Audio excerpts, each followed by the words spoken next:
آپ نے کہا علی کیسے آئے؟ چپ. پھر آپ نے خود کہا فاطمہ کے رشتے کے لیے آئے ہو؟ کہا جی ہاں.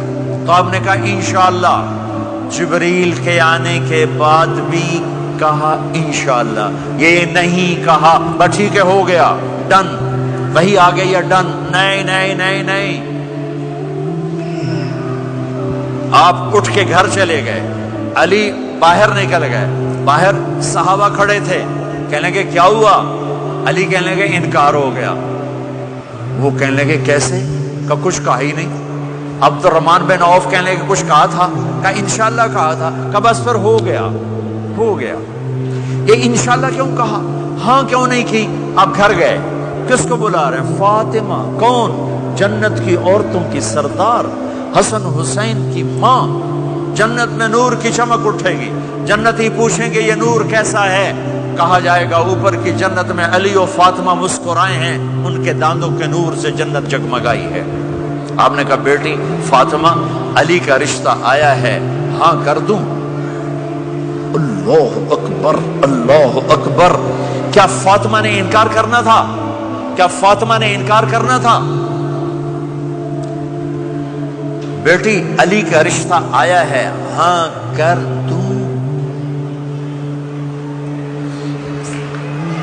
بیٹی فاطمہ ہو، رشتہ علی کا آیا ہو، اوپر سے جبریل آ چکا ہو، باپ محمد مصطفیٰ صلی اللہ علیہ وسلم ہو، اور پھر وہ جا کے پوچھیں ہاں کر دوں.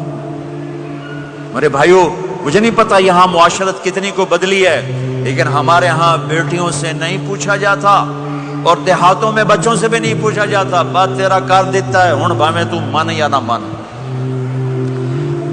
تمہاری بیٹی کا حق ہے کہ وہ کہے میں کروں گی، میں نہیں کروں گی. تمہارے بیٹے کا حق ہے وہ کہے میں کرتا ہوں، میں نہیں کرتا. اللہ کے واسطے ماں باپ سے کہتا ہوں جبر مت کرو، جبر مت کرو.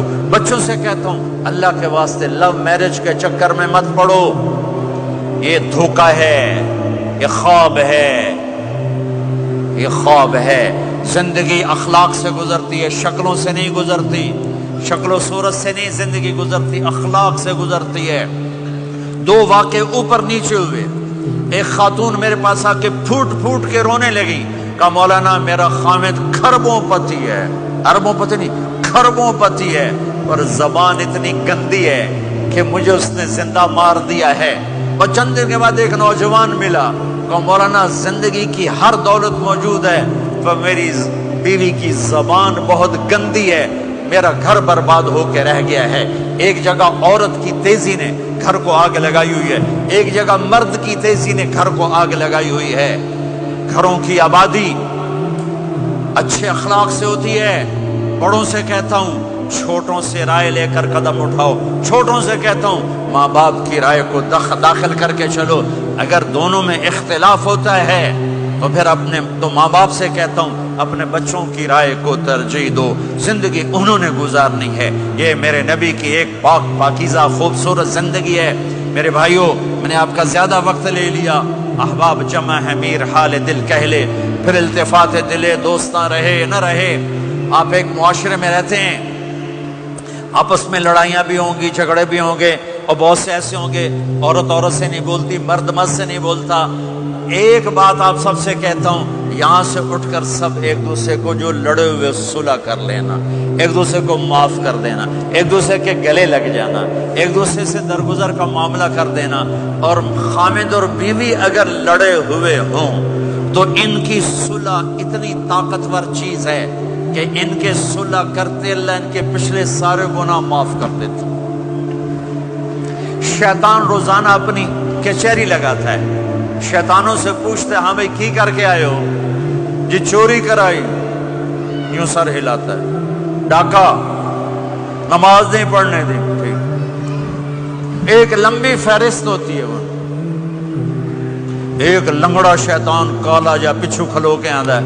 استاد جی میاں بیوی نو لڑایا کا پتر شاباش تو اگاں آ جا آ جا آ جا آ جا آ جا. اس کو گلے لگاتا ہے، اس کو پاس بٹھائے. اور کمبخت تو یہ ہے اصل کام. خامد اور بیوی کی لڑائی، نسلیں برباد ہو جاتی ہیں. ہر کلاس میں ٹاپ کرنے والے لڑکے نے 2 دفعہ خودکشی کی کوشش کی، ماں باپ کی لڑائی۔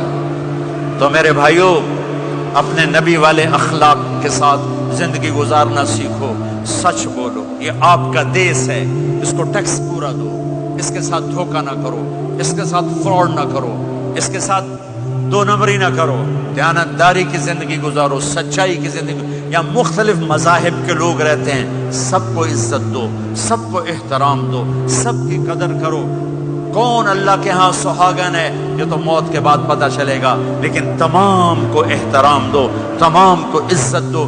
ایک غیر مسلم کا جنازہ گزرا، میرے نبی کھڑے ہو گئے، غیر مسلم کا میرے نبی کھڑے، کہا یا رسول اللہ یہ مسلمان نہیں، آپ نے کہا انسان تو ہے، انسان تو ہے، اب اس کے احترام میں کھڑے ہو گئے۔ تو بھائیو، تمام اہل مذاہب کو عزت دو، احترام دو، تو انشاءاللہ